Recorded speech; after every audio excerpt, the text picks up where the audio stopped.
Hello friends, જય શ્રી ગણેશ. બધાને સ્વાગત છે તમારું મારી ચેનલ ગુજરાતી કિચનમાં. કાશ કે હું તમને આ ટેસ્ટ કરાવી શકત, એટલું ટેસ્ટી શાનદાર બન્યું હતું કે વાત જ ના પૂછો. બાળકોને તો કંઈકનું કંઈક ફેન્સી જ ખાવું હોય છે, ભલે પછી એ શાકભાજી અને ઘરની વસ્તુમાંથી બનેલું હોય. અને મોટાઓ પણ એટલા ચટોરા થઈ ગયા છે કે સાંજ પડતા પડતા બધાની અલગ અલગ ડિમાન્ડ આવવા લાગે છે. તો આજે મને થયું લાવ કંઈક એવું બનાવવું જે થોડું ફેન્સી પણ હોય, સ્વાદ એવો હોય જે મોટાઓને પસંદ આવે અને બનાવવું પણ સરળ હોય. અને સાચું કહું ને તો પહેલી વખત મેં આને જ્યારે બનાવ્યું ત્યારે મને પણ વિશ્વાસ નહોતો આવ્યો કે આટલું સરળતાથી આ બની જાય છે. અત્યાર સુધી ખોટું આપણે આને બનાવવામાં ડરતા હતા. તો ચાલો બનાવવાનું શરૂ કરીએ. તો એના માટે સૌપ્રથમ આપણે અહીંયા 1 કપ જેટલો રવો લીધો છે. ઝીણો રવો હોય એનો જ આપણે ઉપયોગ કરવાનો છે, અને જાડો રવો તમારી પાસે છે તો મિક્સર જારમાં લઈ આપણે એને ક્રશ કરી લેવાનો છે. અહીંયા આપણે 1 વાટકો રવો લીધો છે, એની સામે 1 વાટકો ગરમ પાણી એડ કરી દેવાનું છે. ઘરની કોઈ પણ વાટકી લઈ અને તમે આ પ્રોસેસ કરી શકો છો. અત્યારે આપણે 1 વાટકી પાણી એડ કરીએ છીએ, આગળ આપણે જરૂર પડશે એમ આપણે પાણી એડ કરી દઈશું. તો જો એકદમ ઉકળતું ગરમ પાણી એડ કરશું, જેથી કરીને રવો છે એકદમ સરસ એવો પલળી જાય. અને અગાઉ મેં તમને કહ્યું કે ઝીણા રવાનો જ ઉપયોગ કરવાનો છે. એનું કારણ એ છે કે આપણે રવાને પલાળવાનો છે, અને ઝીણો રવો હશે તો એકદમ જલ્દીથી પલળી જશે. અને રવો છે ને આપણે એટલો સોફ્ટ કરવાનો છે કે રવાનો જે દાણો છે ને અડતા વેત એકદમ સરસ એવો એ મેશ થઈ જાય. તો ગરમ પાણીમાં રવાને મિક્સ કરી ઉપરથી કવર કરી આપણે એને સાઈડમાં રાખી દઈએ. ત્યાં સુધીમાં આપણે બીજી એક નાનકડી પ્રોસેસ કરી લઈએ. તો અહીંયા આપણે કડાઈ લીધી અને કડાઈમાં 1 ચમચી જેટલું માત્ર તેલ લેવાનું છે. હવે તેલમાં અડધી ચમચી જેટલું જીરું એડ કરી દઈએ. જીરું સરસ એવું ચટકી જાય એટલે એમાં આપણે બારીક કટ કરેલું લસણ અને મરચાં એડ કરીએ. મરચાં છે એટલે મરચાં છે એ તમારે કેટલું તીખું જોવે છે એ પ્રમાણે લેવાના છે. અને સાથે લસણ છે એને આપણે વાટીને નહીં પણ બારીક કટ કરીને લેશું, જેથી કરીને એનો જે ફ્લેવર છે એનો ટેસ્ટ છે એકદમ ઉભરીને આવે. હવે મરચાં અને લસણ બંને વસ્તુ સરસ એવી સંતળાઈ જાય એટલે બારીક કટ કરેલી ડુંગળી એડ કરી દઈએ. એ જ રીતે 1 નાની વાટકી જેટલું બારીક કટ કરેલું ગાજર એડ કરી દઈએ. ગાજર અને ડુંગળી બંને વસ્તુને આપણે હાઈ ગેસની ફ્લેમ પર સાંતળવાના છે.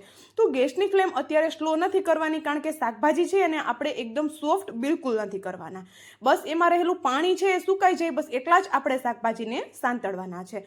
સાથે થોડો એવો કેપ્સિકમનો ટુકડો એને પણ આપણે બારીક કટ કરીને એડ કરી દીધો. થોડા અહીંયા મેં મકાઈના દાણા એડ કરેલા છે. મકાઈના દાણા તમારી પાસે ન હોય તો તમે એને આરામથી સ્કીપ કરી શકો છો. હવે બધી વસ્તુને ફરી પાછી એક વખત મિક્સ કરી એકદમ સરસ એવું હાઈ ગેસની ફ્લેમ પર આપણે એને સાંતળવાનું છે. અહીંયા મેં જે પણ શાકભાજી લીધા છે એની જગ્યાએ તમારી પસંદના બીજા શાકભાજી પણ તમે લઈ શકો છો. હવે અહીંયામાં આપણે સ્વાદ પ્રમાણે મીઠું એડ કરી દઈએ અને 1 મોટી ચમચી ભરીને મિક્સ હબ એડ કરી દઈએ છીએ. મિક્સ હબનો ટેસ્ટ તમને પસંદ ન હોય અથવા તો ઘરમાં અવેલેબલ ન હોય તો એની જગ્યાએ ઘરના જે રેગ્યુલર મસાલા હોય છે, ધાણા, જીરું, મરચું, એ બધી વસ્તુ તમે એડ કરી શકો છો.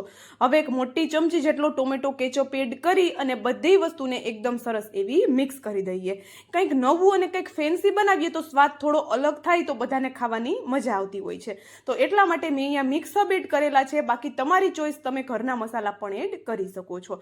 હવે બધું સરસ એવું આપણે અત્યારે મિક્સ કરી દીધું ને આપણે એમાં એડ કરીએ 1 નાની સાઈઝનું બાફેલું બટેટું, જેના મેં આવી રીતે નાના ટુકડા કરીને એડ કરી દીધેલું છે. જો તમે ઈચ્છો તો એની છાલ હટાવી હાથની મદદથી હલકું મેશ કરીને પણ એડ કરી શકો છો. હવે અહીંયા પ્રોટીન માટે મેં અહીંયા થોડું પનીર એડ કરેલું છે, આ રીતે એકદમ બારીક ટુકડા કરીને. એની જગ્યાએ તમે મગની દાળનો ઉપયોગ પણ કરી શકો છો. એનો ટેસ્ટ પણ એકદમ સરસ આવે છે. અથવા તો દાળ પણ નથી લેવી અને પનીર પણ નથી લેવું તો બધી વસ્તુ સ્કીપ કરી બટેટાનું પ્રમાણ થોડું વધારી શકો છો. હવે લાસ્ટમાં આપણે લીલા ધાણા 1 મુઠ્ઠી જેટલા એડ કરી દઈએ અને બધી વસ્તુને એકદમ સરસ એવી મિક્સ કરી દઈએ. આ બધી પ્રોસેસ હું તમને ફરી પાછું જણાવી દઉં કે ગેસની ફ્લેમ હાઈ રાખીને જ કરવાની છે, નહીતર શાકભાજી છે એ પાણી છોડવા લાગશે અને આપણું જે આ મિશ્રણ બન્યું છે એ સોફ્ટ થવા લાગશે. અહીંયા થોડું એવું બાઇન્ડિંગ આપવા માટે મેસરની મદદથી હું એને થોડું એવું મેશ કરી લઉં છું. સાવ મેશ નથી કરી દેવાનું, બસ થોડા ટુકડા આપણે એના મેશ કરી લઈશું એટલે આપણું જે આ મિશ્રણ બન્યું છે એમાં હલકું એવું બાઇન્ડિંગ આવી જશે. તો હવે આપણી બધી પ્રોસેસ પૂરી થઈ ગઈ, મસાલા પણ આપણે બધા એડ કરી દીધા. તો ગેસની ફ્લેમ બંધ કરી દઈએ અને આપણે આને થોડી વાર માટે સાઈડમાં રાખી દઈએ. અને હા, જો તમે અત્યાર સુધીનો વિડીયો જોયો હોય એમાં થોડું પણ જો તમને કંઈક પસંદ આવ્યું હોય તો પ્લીઝ વિડીયોને લાઇક, શેર અને ચેનલ પર જો નવા હોય તો જલ્દીથી ચેનલને સબસ્ક્રાઈબ કરી દેજો આવા જ નવા અને એકદમ સરળ એવા વિડીયો જોવા માટે. તો અહીંયા આપણે જે રવો પલાળ્યો હતો એને લઈ લઈએ. તો આપણે એક નાનકડી પ્રોસેસ કરી લીધી. ત્યાં સુધીમાં ગરમ પાણીમાં રવો સરસ એવો પલળી ગયો છે. હવે આપણે અહીંયા એક મિક્સરનું જાર લઈ લઈએ અને આ જે આપણે પલાળ્યો છે રવો બધો આપણે મિક્સર જારમાં એડ કરી દેવાનો છે. હવે રવો છે અત્યારે ખૂબ ઘટ થઈ ગયો છે, તો આપણે એમાં એક વાટકી જેટલું પાણી એડ કરીએ. જે વાટકીથી આપણે રવો લીધો હતો એ જ વાટકીથી અત્યારે પણ આપણે પાણી લીધેલું છે. અને જો છતાં તમને સમજ ન આવે તો શરૂઆતમાં થોડું પાણી એડ કરી આપણે આને પીસી લેવાનું છે. અને મિક્સર છે એને એકદમ ફાસ્ટ રાખીને આપણે પીસવાનું છે, જેથી કરીને એકદમ બધું સરસ એવું પીસાઈ જાય. મતલબ કે રવાના જે દાણા છે એ વધારે આખા ન રહે. તો અહીંયા જોઈ શકો છો એકદમ સરસ એવું મેં બેટર બનાવીને રેડી કરી લીધું. ને આવું થીક પણ નહીં અને પાતળું પણ નહીં, એ રીતનું આપણે બેટર બનાવવાનું છે. સ્પેચ્યુલામાં તમે જોયું હશે કે એક પાતળી નહીં અને થોડી જાડી પણ નહીં એવી કોટિંગ થાય છે, એટલું બેટરને આપણે થીક રાખેલું છે. તો હવે આપણે એમાં સ્વાદ પ્રમાણે મીઠું એડ કરી દીધું અને મીઠાને પણ સરસ એવું મિક્સ કરી દઈએ. અને જો હું તમને પાછું બતાવી દઉં, આવું મીડિયમ થીક એવું આપણે આનું બેટર બનાવવાનું છે. તો ચાલો, આપણું બેટર પણ રેડી છે. તો આપણે અહીંયા સાઈડમાં તવો ગરમ થવા માટે રાખી દીધો હતો. હવે આ પ્રોસેસ આપણે જે કરીએ છીએ એમાં લાસ્ટ સુધી ગેસની ફ્લેમને સ્લો જ રાખવાની છે. વચ્ચે બિલકુલ આપણે એને ફાસ્ટ નથી કરવાની. હવે તવો છે એને હલકો એવો ઓઇલથી ગ્રીસ કરવાનો છે, વધારે તેલ બિલકુલ એડ નથી કરવાનું. હવે એક ચમચો ભરી અને આ રીતે બેટર આપણે પાથરી દેવાનું છે. તો જો રવાના દાણા સોફ્ટ કરવાનું કારણ આ જ છે કે આમાં આપણે રવાના દાણા બિલકુલ ન દેખાય અને કોઈને ખબર પણ ન પડે કે આપણે આ રવાથી બનાવેલું છે. તો જો આપણે ઉપરથી પણ બિલકુલ તેલ એડ નહીં કરીએ, આપણે એને ગેસની ફ્લેમ સ્લો રાખી આ રીતે એને થવા દઈએ. સરસ એવું સુકાઈ જાય એટલે આપણે હાથની મદદથી આ રીતે આપણે એને બહાર કાઢી લઈશું. એટલે પરફેક્ટ એવું નીકળી જાય છે.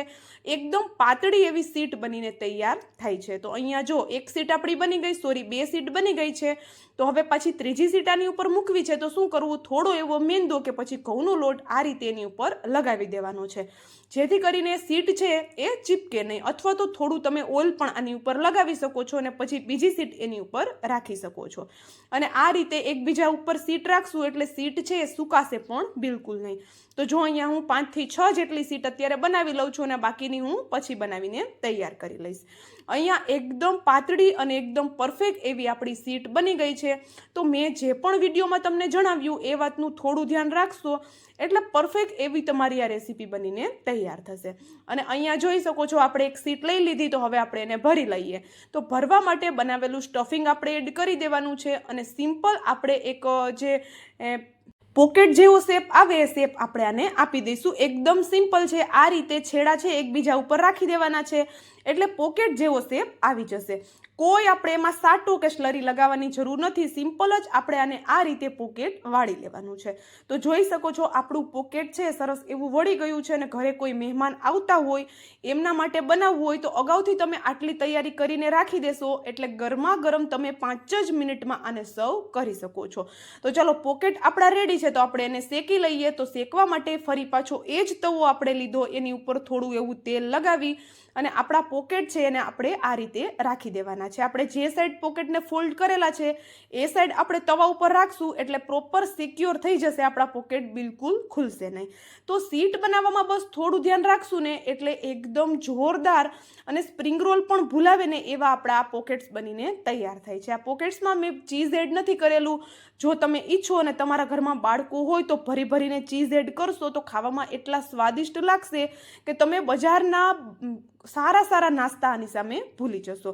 તો ચાલો, આપણા પોકેટ્સ છે એ શેકાઈને રેડી થઈ ગયા. તો એક પ્લેટમાં આપણે એને લઈ લઈએ અને તમે જોઈ શકો છો એકદમ સરસ દેખાય છે. જોવામાં જ એટલા સ્વાદિષ્ટ છે કે ખાવામાં તો આ એકદમ જોરદાર લાગે છે. અને ક્યારેય જો આ રીતે પોકેટ ટ્રાય ન કર્યા હોય તો એક વખત ચોક્કસ ટ્રાય કરજો. તમારી ઘરે બધાને ખૂબ જ પસંદ આવશે, પછી એ નાના હોય કે મોટા. તો અહીંયા જોઈ શકો છો આપણા અહીંયા પોકેટ્સ બનીને તૈયાર છે. તો ચાલો, હવે મળશું આવા જ એક નવા વિડીયો.